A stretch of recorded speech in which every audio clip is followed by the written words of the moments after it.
तो इस वीडियो में मैं इस क्वेश्चन को सॉल्व करने वाला हूँ।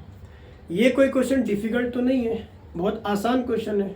तो फिर मैं इसे लेके क्यों आया हूँ, क्योंकि इस छोटे से क्वेश्चन के थ्रू मैं ये समझाना चाहता हूँ कि क्वेश्चंस को सॉल्व करने का अप्रोच क्या होगा, उसमें क्या क्या डिफ़िकल्टीज आ सकती हैं। जैसे इस क्वेश्चन को हम सॉल्व करेंगे तो पता चलेगा कि हमें पीछे की इन्फॉर्मेशंस को कैसे रिकॉल करना है, कैसे उन्हें यूज करना है। ऐसा नहीं कि इन्फॉर्मेशन है बट सही टाइम पे वो आपके यूज़ में नहीं आ पा रहा है, तो उसका भी कोई मतलब नहीं है। तो देखते हैं क्वेश्चन क्या है, फिर बातें करते हैं। तो ये क्वेश्चन क्या कह रहा है, the vectors 2i plus 3j comma 5i plus 6j and 8i plus lambda j have their initial points at 1,1. Find the value of lambda so that the vectors terminate on one straight line. यहाँ पे आपको तीन क्या दिए हुए हैं, vectors दिए हुए हैं। ठीक है, कौन कौन से वेक्टर्स हैं ये? एक तो आपको दिया हुआ है 2i प्लस 3j, इसको मैं मान लेता हूँ कोई ए वेक्टर। ठीक है, एक आपको दिया हुआ है 5i प्लस 3j, इसको मैं कोई बी वेक्टर मान लेता हूँ। और ये क्या है 8i प्लस लेम्डा j, इसको मैं कोई सी वेक्टर मान लेता हूँ। ठीक है, और ये जिस पॉइंट से पास हो रहे हैं उसको मैं, मतलब जिस पॉइंट से ये क्या हो रहे हैं, स्टार्ट हो रहे हैं, क्या है दिया हुआ है देखो, इनिशियल पॉइंट, मतलब ये जिस पॉइंट से स्टार्ट हो रहे हैं, जहाँ से ये शुरू हो रहे हैं, वो क्या है 1,1 है। इसको मैं कह देता हूँ इनिशियल पॉइंट।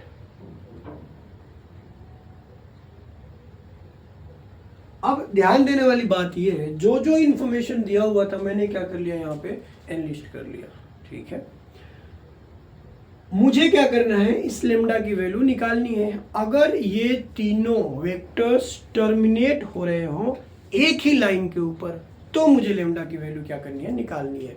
ये एक तरीके का प्रॉब्लम है जिसमें आपको क्या करना है, अपना माइंड लगाना है कि हमने पीछे क्या क्या पढ़ रखा है, उसके बेस पे हम इसे कैसे अप्रोच कर सकते हैं, कैसे सॉल्व कर सकते हैं। तो देखो, पहली बात जो आपको यहाँ पे क्लियर हो जानी चाहिए कि अगर ये एक ही पॉइंट से स्टार्ट हो रहे हैं, मतलब ये कौन से वेक्टर्स हो गए, को इनिशियल वेक्टर्स। ठीक है, को इनिशियल वेक्टर्स हो गए, एक ही पॉइंट से क्या होते हैं, वो स्टार्ट होते हैं। ठीक, तो सब जो मेरा कहना, मतलब मेरा जो अप्रोच रहता है कि आप डायग्राम बना के चलो, है ना, डायग्राम बनाओगे तो ज़्यादा चीज़ें क्लियर हो जाती हैं। ठीक है, तो मैं डायग्राम बनाता हूँ। देखो, मान लो ये P पॉइंट हो गया 1,1। ठीक है, और ये वो लाइन हो गई जिस पे ये क्या हो रहे हैं, टर्मिनेट हो रहे हैं। ठीक है, तो यहाँ से मैंने एक वेक्टर निकाला, कौन सा, ए वेक्टर यहाँ पे। ठीक है, एक वेक्टर मैंने कहा कि ये क्या है, बी वेक्टर, और ये क्या है, सी वेक्टर। बहुत नॉर्मल तरीके से समझेंगे कि अगर ये इंफॉर्मेशन था तो मैं उससे क्या कर सकता हूँ, कम से कम इतना तो कर ही सकता था। अब इतना में भी कोई प्रॉब्लम हो जाए तो दिक्कत है, इतना तो मैं इजीली कर सकता हूँ। ये कोई लाइन हम मान लेते हैं एल है, जिस पे ये क्या हो रहा है, टर्मिनेट हो रहे हैं, मतलब एंड हो रहा है। अब पहली बात, यहाँ तक तो चलो ठीक है, हो जाएगा अगर आप थोड़ा सा पढ़े लिखे हो तो, थोड़ा समझ के गए हो तो। अब दो तीन बातें आपको दिमाग में रखनी है। वेक्टर्स होते क्या है, पहली बात तो ये है। तो देखो ध्यान से, ये हमने क्या कह दिया कि एक वेक्टर है, तो इसका मतलब ये क्या है कि एक इसका क्या है, इनिशियल पॉइंट फिक्स है। ध्यान देने वाली बात है, एक तो क्या है, इसका इनिशियल पॉइंट फिक्स है कि ये इनिशियल पॉइंट एक इसका होता है, ऐसा नहीं है कि रैंडम तरीके से बढ़ता जाएगा। एक इसका क्या है, एंडिंग पॉइंट या टर्मिनेटिंग पॉइंट है आपके पास। टर्मिनेटिंग पॉइंट कह सकते हो या टर्मिनल। ठीक है, टर्मिनल पॉइंट कह सकते हो आप। तो ये ध्यान में रहना चाहिए कि वेक्टर यहाँ से स्टार्ट हुआ, यहाँ पे खत्म हुआ। जब हम वेक्टर स्टार्ट करते हैं कि वेक्टर्स होते क्या हैं, तो हम ये कहते हैं, मान लो ये कोई लाइन है। ठीक है, इसमें कोई भी हमने क्या ले लिया, एक लाइन सेगमेंट ले लिया। अब इस पार्ट को हमने क्या कर लिया, यहाँ पे निकाल लिया, ठीक है। अब हम क्या कहेंगे कि इसका कुछ ना कुछ डिस्टेंस होगा, मान लो मैंने उस डिस्टेंस को a मान लिया, ठीक है। तो इसी को आप क्या कहोगे, अगर वेक्टर के फॉर्म में लिख रहे हो, देखो ध्यान से यहाँ पे, तो ये क्या हो जाएगा, A B vector.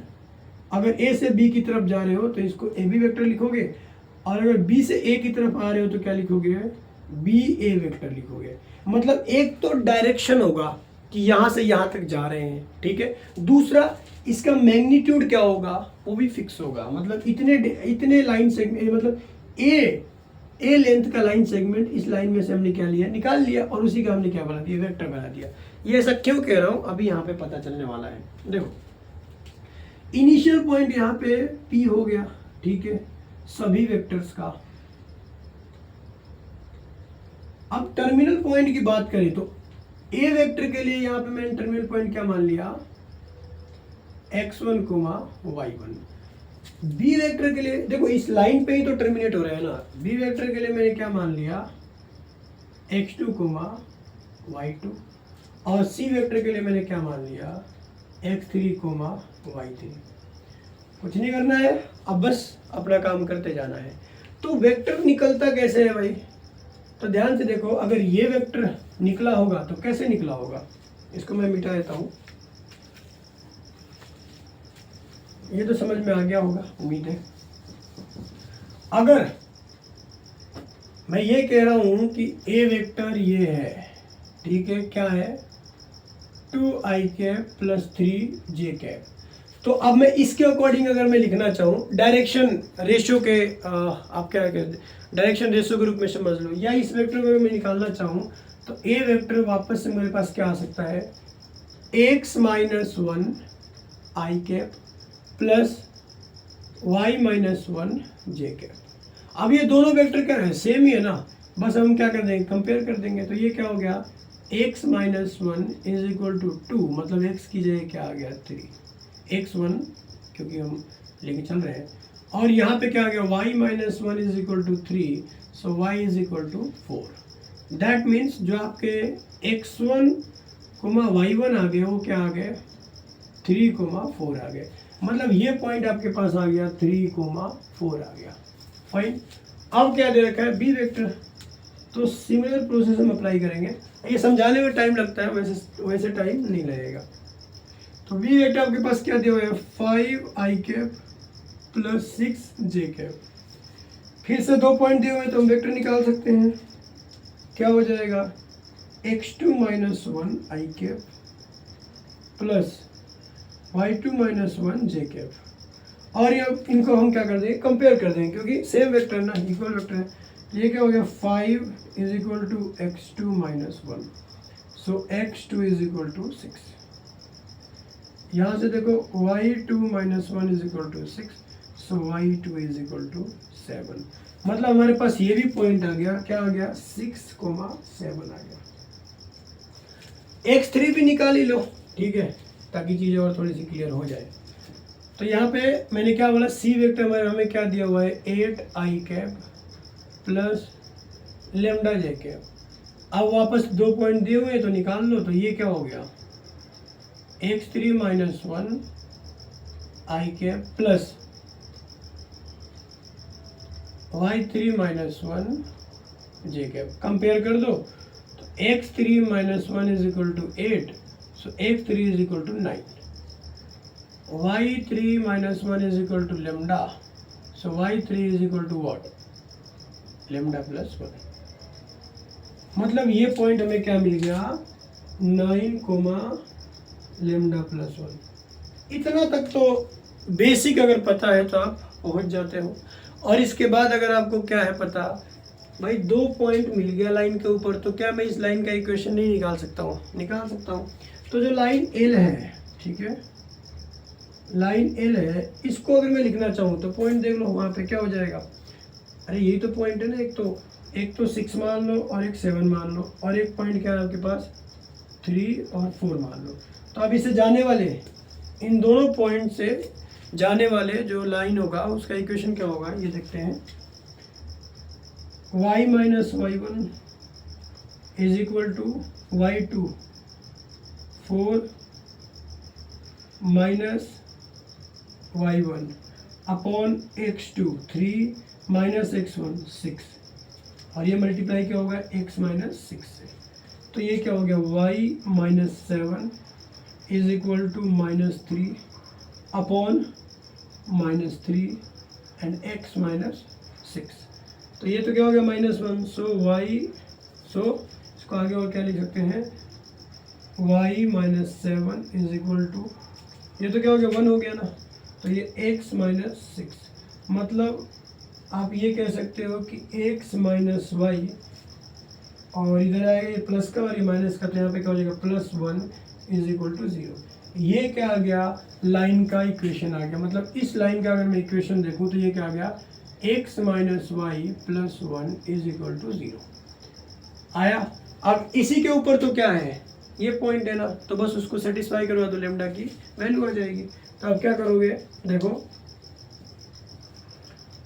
x minus Y plus 1 is equal to 0, x की जगह क्या है 9, तो 9 रख दो, y की जगह क्या है लेमडा प्लस 1, तो लेमडा प्लस 1 रख दिए, और प्लस 1 इज इक्वल टू 0, ठीक है। अब ये क्या हो गया 9 minus lambda minus 1 plus 1 is equal to 0, so lambda is equal to क्या आ गया 9।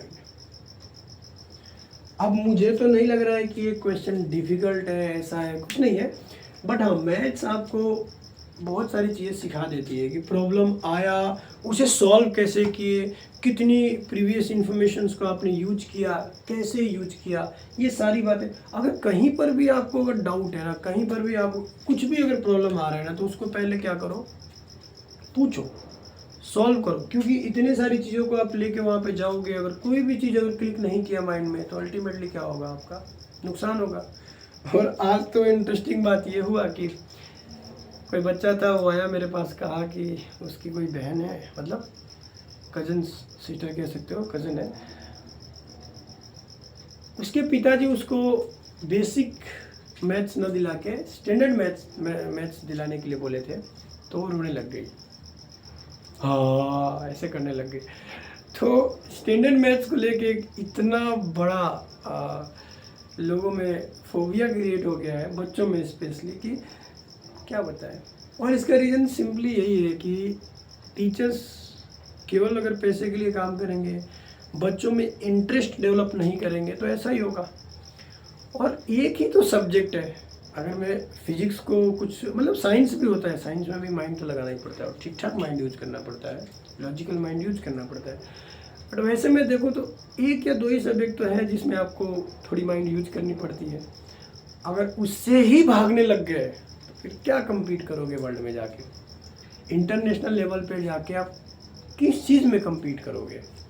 एक दो सब्जेक्ट्स हैं उन्हीं में भागने का विचार बना रहे हो। तो अब मैं तो सोच के हैरान हूँ कि मैं कहीं पे था, वहाँ पे 13-14 बच्चे एक स्कूल के थे। ऐसे ही बात में बात हुआ, तो मैंने पूछा कि आप में से कितने बच्चे मैथ्स लेंगे, तो एक का भी हाथ खड़ा नहीं हुआ 13 बच्चों में, सोचने वाली बात है। फिर मैंने कहा कि आप में से कितने बच्चे ऐसे विचार रखते हैं कि हम हो सकता है कि 10th के बाद मैथ्स ऑप्ट करें। उनमें से मात्र एक बच्ची का हाथ खड़ा हुआ कि सर मैं 50-50 में हूँ, मतलब मेरा चांसेस 50% ये है कि मैथ्स ले सकती हूँ और 50% ये है कि नहीं ले सकती हूँ। अभी वो 9th में है, मैं बता रहा हूँ। तो इसका मतलब यही हुआ कि वो 50% भी ख़त्म हो जाएगा लास्ट तक, क्योंकि 9th तक आते आते वो 50% बचा, तो 10th अभी स्टार्ट भी नहीं हुआ होगा। जैसे स्टार्ट होगा वो बेसिक मैथ्स की तरफ बढ़ जाएगी। तो ओवरऑल देख रहे हो आप, इसीलिए बच्चे भी स्कूल्स में कम होते जा रहे हैं, कोचिंगों की तरफ शिफ्ट होते जा रहे हैं। जाहिर सी बात है स्कूल्स में अब वो लेवल नहीं हो पा रहा है, क्योंकि जाहिर सी बात है स्कूल में आप उतना पे नहीं कर पाओगे टीचर्स को, स्कूल उतने अच्छे टीचर्स रख भी नहीं पाएगी। अब जाहिर सी मजबूरी में कोई टीचर रखेगी तो मजबूर टीचर ही होगा, वो कितना पढ़ाएगा। नहीं, जनरल बात है, अगर सेल्फ मोटिवेटेड टीचर है तो उसको तो जितना भी पैसा मिले, कम मिले ज़्यादा मिले, वो तो अपना 100% देगा। बट आप सेल्फ मोटिवेटेड टीचर्स कितने होंगे, आप ये तो नहीं कह सकते ना कि बहुत सारे होंगे, कोई एक का दुका मिल जाए तो अच्छा है। तो इसीलिए जितना उनको आ रहा है उतना वो दे रहे हैं आउटपुट। कोई सेल्फ मोटिवेटेड है तो वो तो कहता है कि नहीं, आज इतना भी रहा है दो भर भर के, इसीलिए वो बांट रहा है, ठीक है। तो thanks for watching, will meet in next video of course with a question, and वो कोई क्वेश्चन होगा शायद एडवांस का ही लेंगे, कोई अच्छा सा क्वेश्चन लेंगे और उसको डिस्कस करेंगे। तो आई होप कि समझ में आया होगा और इसके थ्रू जो मैं कॉन्सेप्ट समझाना चाहता था वो समझ में आया होगा। ओके।